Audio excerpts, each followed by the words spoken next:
We're interrupting programmes to tell you that Diana, Princess of Wales, is gravely ill in intensive care in Palace's Salpêtrière Hospital after being seriously injured in a car crash which killed her friend, the Harrods Air Dodi fired.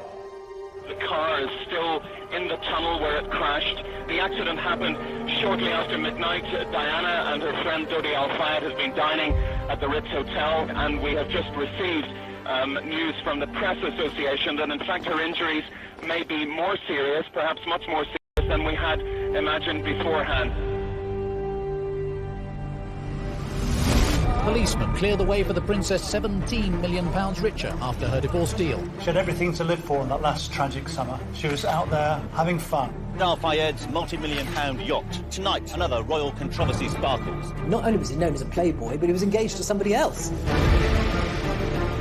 She looks really quite sexy, but then she's a single woman in her 30s. Why not? Falling in love with a doctor and a heart surgeon to boot. I mean, it's astonishing. Diana was divorced. Was Diana going to marry Dodi Fayed? This was front-page tabloid news. She was alone. She shouldn't have been there alone. I remember being asked to watch a very harrowing tape, and I thought, I know that look. She was not happy. It was the perfect storm, and it ended in tragedy. If there was no money in the photographs, they would have been after her in the tunnel.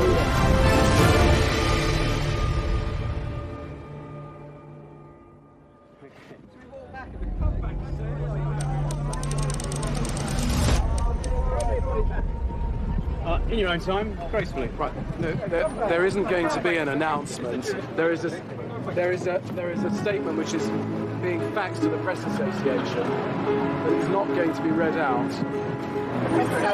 Hold them out. Almost exactly a year to the day before her death, Diana, Princess of Wales, finalises her divorce with Prince Charles.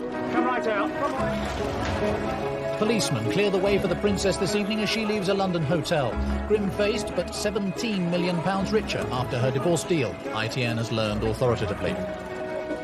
A lot of water had gone under the bridge between Charles and Diana. All the unhappiness, all the War of the Waleses, all the book writing and the television interviews and things, all of that was over. Diana never wanted a divorce. She told me that when we were together at the palace, and she was saying it's not what I'm looking for at all. And after that, I think she began to put her life together again. She looked fit, she looked great, she was an international celebrity on the world stage. Let me put it this way, I thought she was a kind of a cross between but she had the compassion of a nun. She became an absolute global superstar. She even had folk like a certain Donald Trump trying to date her.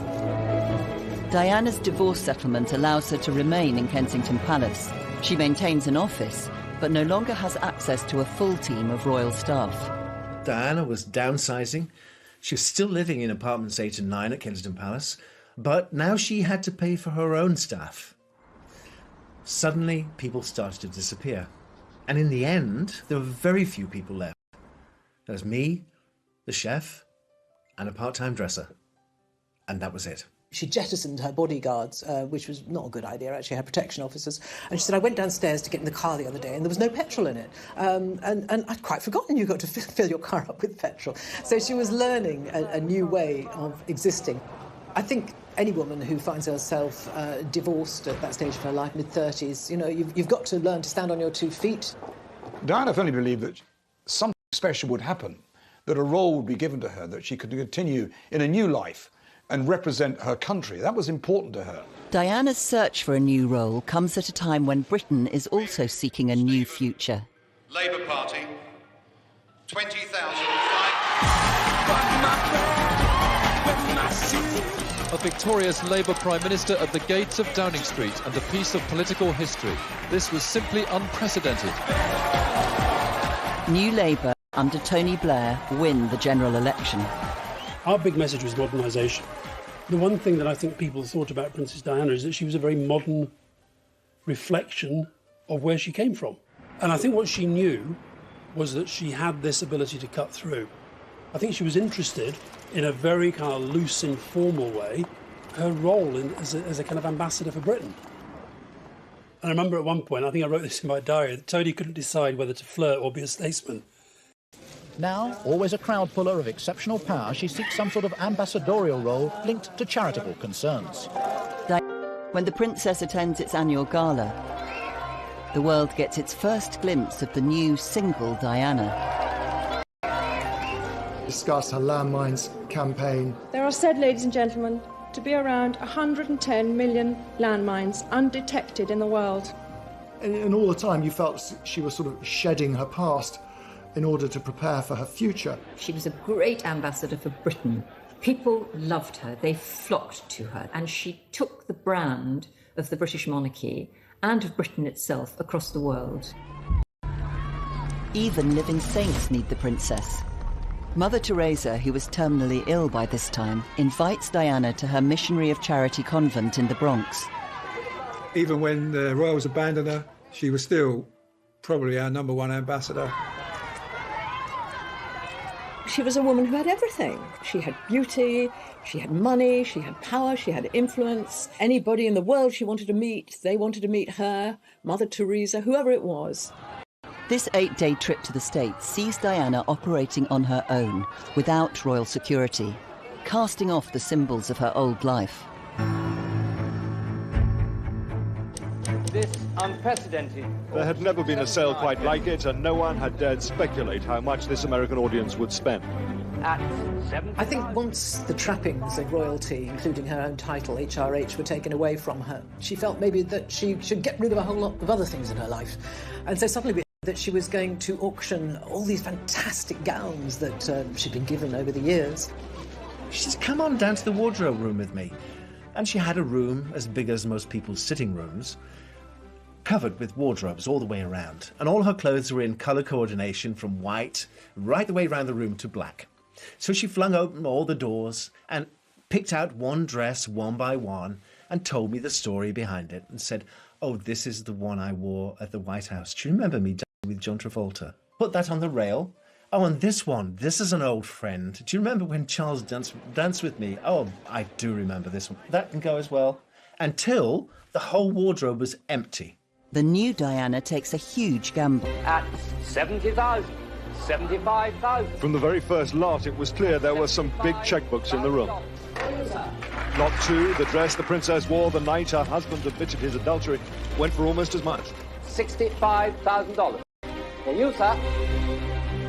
I went to the auction in New York, I think it was, and it was fantastic to see the figures that these dresses fetch. You know, thousands and tens of thousands of pounds. But the best was to be the dress in which she met the Reagans and then danced with John Travolta. 200,000 last time. Yours, son. £120,000 for a single dress. And I think it was more than just raising money for charity. It was a clearing out of her old life and a thought of how things were going to be different in the future. Many buyers were far from sure what they'd do with them. We're going to frame it, put it on loan to museums. Oh no, she's going to let me wear it. She's going to let me wear it. We have no idea what we're going to do with it yet, but we'll think of something. Whatever their reasons, they contributed enormous sums to AIDS and cancer charities, sums that can't fail to have pleased the princess herself. After raising more than £3.5 million for charity, Diana appears happier than ever. But behind the scenes, there's real turmoil. A 2-year secret affair is collapsing, and her life is about to spiral out of control.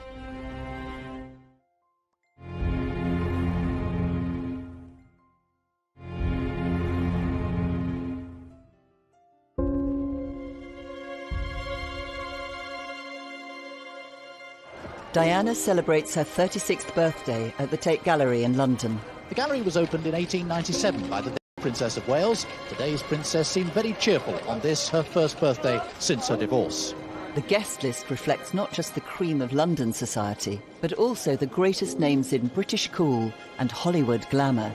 She was making new friends. Her traditional friends, the sort of aristocratic type of people that she'd grown up with, were being replaced by celebrities. There was Elton John, there was Versace. David Bowie's wife was there, Steve Martin, some, Hollywood glitterati, as well as a few members of the royal family. It was a big event, 500 people, I think, and she looked absolutely stunning. I mean, she was dressed to kill. But for Diana, there is one guest in this star-studded reception who is conspicuous by his absence an eminent heart surgeon called Hasnat Khan. There'd been rumours for quite a long time that Diana was in love with a heart surgeon, but nobody knew quite who or whether it was true. In 1996, Diana developed an obsession for heart surgery. She received much criticism for allowing a film crew to follow her into the operating theatre. I remember her telling me once when I was at the Palace that she loved to go and watch heart and see for myself what wonderful work the doctors and nurses do. Well, you gather information much more from the visual contact rather than reading books, I find. So when I stand up and speak about the various subjects, whatever it is, I find it more beneficial if I've actually seen it.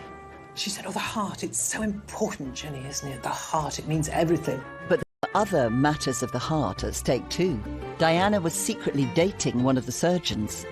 She was enormously attracted to Hasnat. He was a kind, really solid bloke, and he did this most amazing work. There's something slightly Mills and Boons, if you like, about a young woman falling in love with a doctor and a heart surgeon to boot. I mean, there was Diana who wanted to be the Queen of Hearts, and there was Hasnat Khan, the man who mended broken hearts. But on the face of it, Hasnat Khan was unlikely boyfriend material. Here's Diana, working out, eating healthily, and there's heart surgeon Hasnat Khan, drinking Coke, eating burgers, overweight, not working out. I mean, it's astonishing. Only Diana's closest inner circle knew about the relationship. I would bring him into Kensington Palace in the boot of my car or underneath a blanket on the back seat of my car. The police never stopped me. I'd take him in the back entrance. It was a bit of an adventure. She put on wigs, dressed up, and they went to jazz clubs in Soho. She loved that kind of subterfuge, and the fact that the mass media, the paparazzi, knew nothing about it. That was all part of the delicious charm of Hasnat Khan. So from there on, their romance blossomed, and she met him on dates outside of the palace too. Hasnat Khan, he just had no pretensions. He wasn't interested in fame or what. He couldn't give a damn that she was a princess. He just liked her, and I think she found that absolutely endearing. But however clandestine, a love affair between the Princess of Wales and a Pakistani heart surgeon could never remain secret forever. Sir James Goldsmith lent his Boeing 757 to daughter Jemima and the Princess of Wales to fly them direct to Lahore.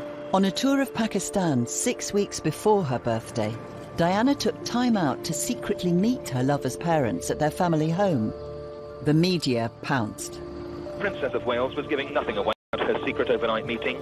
She slipped out to meet the mother and father and other relatives of close friend Dr. Hasnat Khan. But despite reports of romance, the father of the London-based heart specialist said the princess was a good friend, not a girlfriend of his son. But just the confirmation of a close friendship caused huge consternation in Fleet Street. The idea that the Princess of Wales, as was going to marry a doctor from Pakistan and perhaps go and live with him in Pakistan. This was just not what we were expecting. She'd had long conversations with Jemima, was wondering if it was something she could do. But the press attention had rocked the foundations of the two-year-old romance. He didn't want anything to do with the hullabaloo. He wanted to just be a heart surgeon, and I can understand that. And so, you know, it's difficult for someone like Princess Diana, like any superstar, to form a relationship where the other person in the relationship would continually come under a microscope.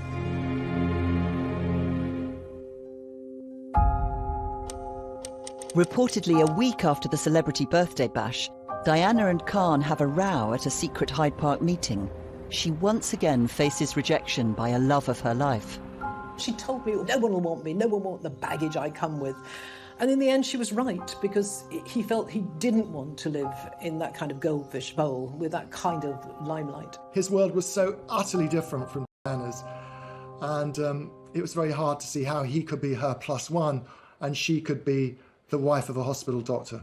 With her relationship on the rocks, Diana's summer is about to spiral out of control. Just 2 days later, she finds herself tackling another major dilemma in her personal life. Diana's big problem after the separation from Prince Charles was what to do with the boys during the summer. Where to take them, what to do. Since the princess gave up her royal protection officers, options are limited. She needs a location that provides both privacy and security. Help comes from an unexpected quarter. Mohammed Al Fayed was a fixture for the royal family. His store, Harrods, was patronised by members of the royal family in their circle. He was very friendly with the royal family at that time and even used to sponsor their events. Mohammed Al Fayed said, look, you love the south of France, you'll love the heat, you'll be on a boat, you'll be well away from everybody. And she thought, why not? So when Diana asked the Queen if she could take William and Harry down to the south of France, then it was just simply waved through. Diana and her boys take the Harrods' private jet to Al Fayed's villa in Saint-Tropez. But the press are onto them and start to question her choice of host. Mohammed Al Fayed's multi-million-pound yacht, moored here on the French Riviera, resort to the very rich, where tonight another royal controversy sparkles. The photograph which has incensed some MPs. Diana, Princess of Wales, arm in arm with the Harrods boss on board his yacht. The Saint-Tropez villa of Diana's friend Mohammed Al Fayed. In full view of waiting press and TV cameras, the princess went to the beach beside it today. She seemed unconcerned by all the attention. The press are having a long lens field day. They were swimming a lot together, they were on the jet skis, they were going off on the yacht somewhere for the day. They had a fun time. I mean, it was the of it. But Diana becomes increasingly irritated by the press intrusion and starts to cryptically toy with reporters. Seeking out British journalists on a boat they'd hired, she was widely reported as telling them, "You are going to get a big surprise with the next thing I do. My sons are always urging me to live abroad. Maybe that's what I should do." The irony is that William has since remarked that that time in the south of France was the worst week's holiday of his life. With the holiday threatening to sour, Al Fayed, keen to keep the good times rolling, makes a call to his eldest son, Dodi. Dodi's down the coast with his fiancée. She's a model, they plan to marry, and he leaves her languishing on his yacht, goes off to his dad's yacht, starts making cow eyes at Diana. He was known as a playboy. Not only was he known as a playboy, but he was engaged to somebody else at that time. So you thought, what on earth is going on here? When Dodi jumps ship, he leaves his supermodel girlfriend, Kelly Fisher, high and dry. She believes they're engaged, and a month later files a lawsuit for breach of contract. Miss Fisher loved, trusted, and believed in Mr. Fayed. In return, he took her love, and he gave every indication that they were going to get married, and that he would fulfill all of his promises to her. Paparazzi images of Diana with Dodi are now appearing all over the world. Back in London, Paul Burrell is holding the fort and facing the music for Diana's increasingly tangled love life. Every time the princess rang me, she'd ask about Hasnett. Have you seen him? Have you been to his pub? What did he say? Has he seen the pictures in the papers? What did he think? Is he jealous? Hasnett was furious that Diana could turn to someone like Dodi Al Fayed, the son of a multimillionaire and a playboy. That wasn't Diana. He knew that wasn't his Diana. In the middle of all this furore, Diana receives devastating news from across the Atlantic. Graphic reports covering the murder of one of her closest friends start coming in. Gianni Versace enjoyed worldwide fame and extraordinary wealth, but this morning it wasn't enough to stop him suffering a brutal and squalid death on his own doorstep. He was in the process of opening the gate when he was approached by a white male, perhaps 25 years old. We're told that apparently shot him at point-blank range. This is the spot where Gianni Versace was gunned down in cold blood yesterday morning. The flowers here are covering up blood stains on the steps. It couldn't be a great contrast between this glamorous location in Miami and this cold-blooded act of murder. 5 days after the death of the international fashion designer, a devastated Diana returns William and Harry to the UK. The boys travel up to Balmoral to spend a month with their father. For photographers, it was a welcome relief. Many of them would have spent the summer crawling through the heather to get their picture. This year, the picture came to them. The next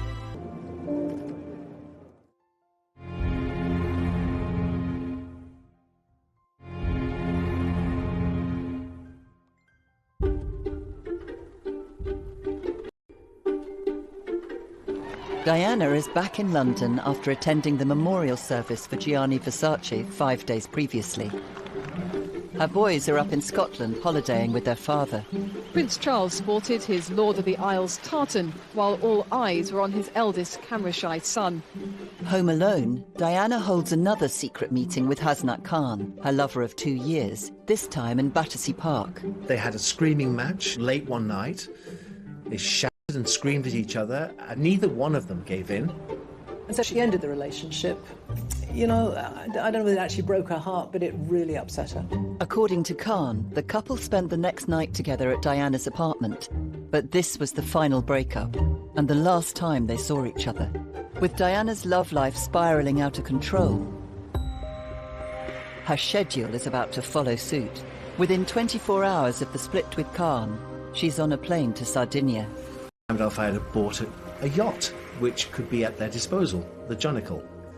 So Diana then returned to the Mediterranean alone to resume her friendship with Dodi Al Fayed. So the romance was in full acceleration. It was full-on pace, and it was accelerating beyond control. Once again, the press are one step ahead. She was probably the most famous person on the planet at that time, certainly the most photographed, and that wasn't going to disappear, unfortunately, for her. The press pack will spend the next 5 days chasing Al Fayed's multi-million-pound luxury yacht around the Mediterranean. Where is she? Look at that. The feeding frenzy to get the first photographic evidence of a romance between Diana and Dodi is unprecedented. I think she definitely reached this thing rather than a person for a lot of people, I think. The sense that she's not really a person, you can kick her about as much as you want. I mean, boatloads of photographers and reporters. It was just huge. I mean, paparazzi from all over Europe were there. She became more vulnerable. The paparazzi took more liberties.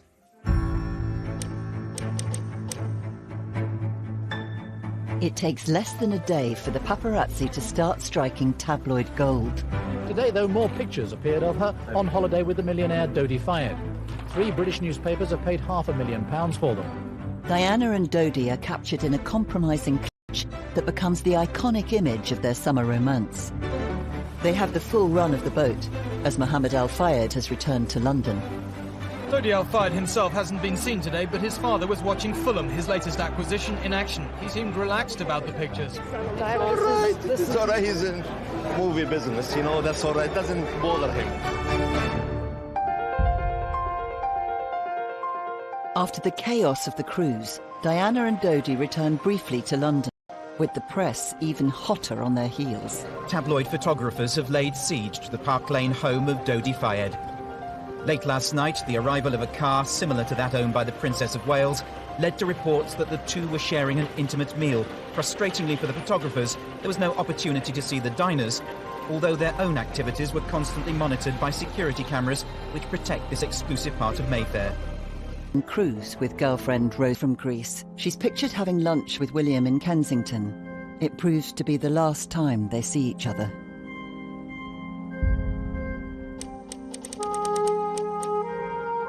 That afternoon, she flies with Dodi for a third, final trip to the south of France. The Jonicle once again tours the Mediterranean, with the paparazzi chasing her from port to port. She ends up back in Sardinia. Dodi and Diana had spent a few very happy days on board the yacht, had a lot of fun together, but it was time to go home. I think they'd actually extended their trip by a few days. The princess rang me from the boat originally and said, "We've gone to be a day late. I should be coming home tomorrow, but Dodi has to go to Paris to do work for his father. I have to go to Paris with him because there's no other way I can get home. I'm on the Harrods jet. So bear with me, delay everything one day, ring Balmoral, tell the boys that Mummy will be with them 24 hours later than she expected, but to be there."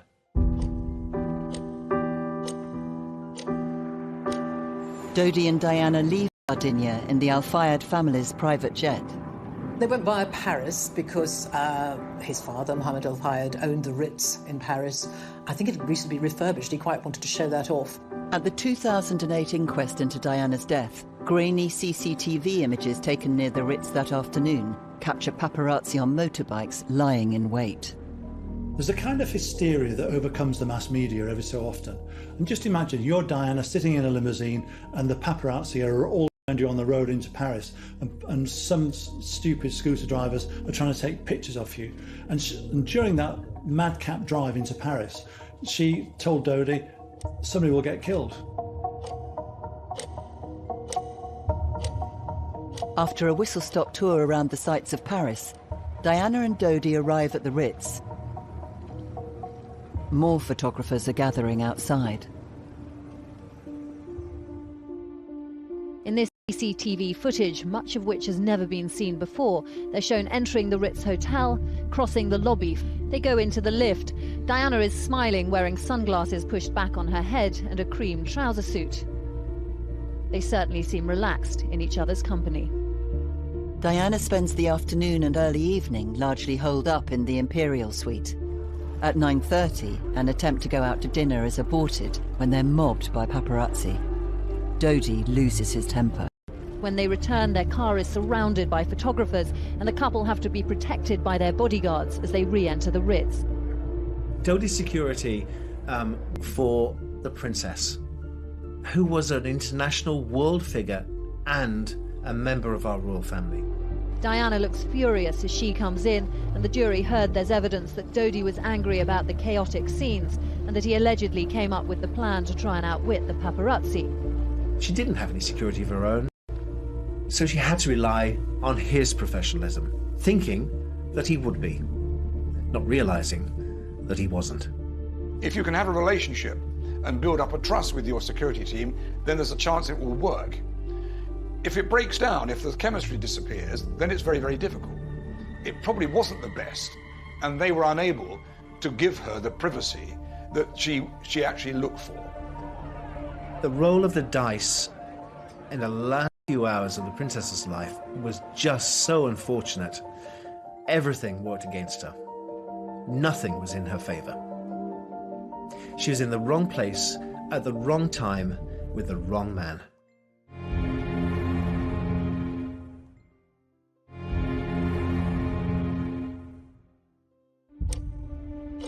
Diana, Princess of Wales and Dodi Al-Fayed are under siege in the Ritz Hotel in Paris. Over the last weeks, days and hours, their every move chased by paparazzi. The 2008 inquest into Diana's death used CCTV to meticulously piece together a precise timeline of their final minutes. Hundreds of photographers are now gathering outside. Diana is totally reliant upon Dodi and his security team. So he phones his father and says, should we stay at the Ritz or go back to the apartment? And his father made that fateful decision, go back to the apartment. I don't quite understand why, once they were cornered, why they didn't just stay there. Mohammed Al-Fayed, Dodi's father, decided that he should send a decoy car away from the front door to draw the press away, and sent Dodi and Diana out of the back door of the Ritz. But suspecting the ruse, some of the press head to the rear exit of the hotel.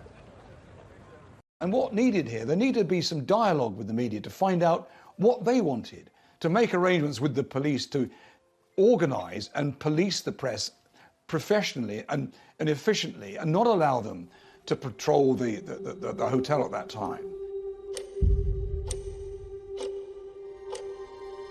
I remember being asked to watch a very harrowing tape, one of the last tapes from the security cameras at the hotel in Paris.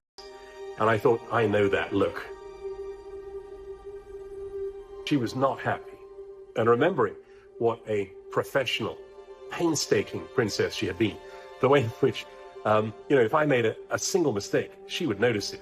Side of the underpass to the other. The driver and Dodi Al-Fayed died at once. The security man and Diana initially both survived, though ambulancemen spent 2 hours with her at the scene. At about 10 to 1, the news desk rang me in London and said Diana's been involved in some kind of accident. We think she's all right, but a man who was with her might be dead. And obviously I had to get myself to London straight away. And all the way up there I was listening to the news, I was listening to the radio output, and it came via, well, obviously the tone changed. I know what happens with a royal death. I know the procedure. For the very latest, monitoring all the incoming wires into ITN, Tim Wilcox is in our newsroom. Let's go to him now. Well, yes, ago that Diana, Princess of Wales, has died, according to British sources, the Press Association learned this morning. That was followed a few minutes later by another report saying that Paris, Princess Diana dead, according to an unnamed French minister. That was followed again a couple of minutes later by a doctor, again an unnamed doctor, confirming that Princess Diana was dead. It was a fast-moving story as well. Things were happening, the arrangements for Diana's body to be brought back, who was going to go to Paris. There was a lot to say. As well as Prince Charles, Paul Burrell heads to Paris to bring the princess home. I got to Paris on the first plane the next morning, around about 6 o'clock in the morning. And I was met by the British ambassador, who took me to the hospital. And that was a whole different scene. There were so many people. I didn't know where they all belonged, where they all came from. There were people in gowns, there were policemen, there were people in shadows. And I was just away with it. Barely 3 hours ago, Prince Charles arrived in a cortege at the Pitié-Salpêtrière Hospital in central Paris in the British ambassador's car. He was greeted by President Chirac, flanked by the Presidential Guard, a rare French tribute.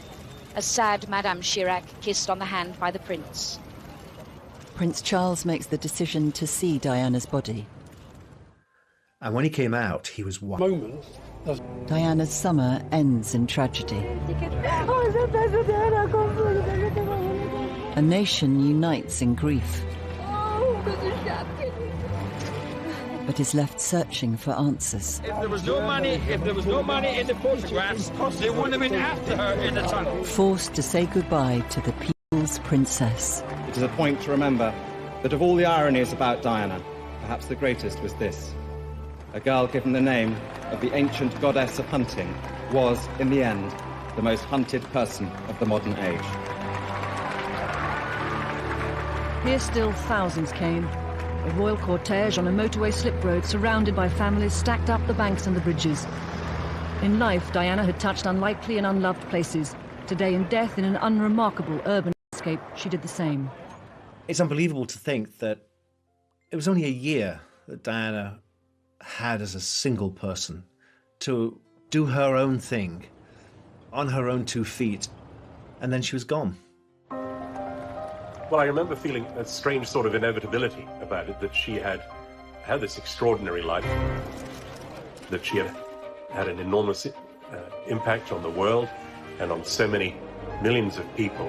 And there was never any way in which she was going to fade away quietly. And although it was tragic that such a brilliant young life should have been cut short, and yet she went pretty much at the height of her powers.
earring.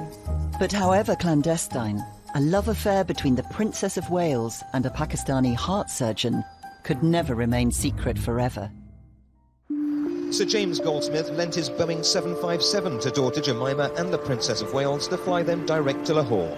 On a tour of Pakistan 6 weeks before her birthday, Diana took time out to secretly meet her lover's parents at their family home. The media pounced. Princess of Wales was giving nothing away about her secret overnight meeting. She slipped out to meet the mother and father and other relatives of close friend Dr. Hasnet Khan.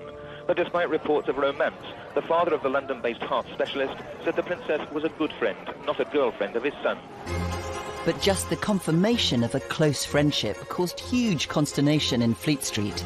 The idea that the Princess of Wales, as was going to marry a doctor from Pakistan and perhaps go and live with him in Pakistan. This was just not what we were expecting. She'd had long conversations with Jemima, was wondering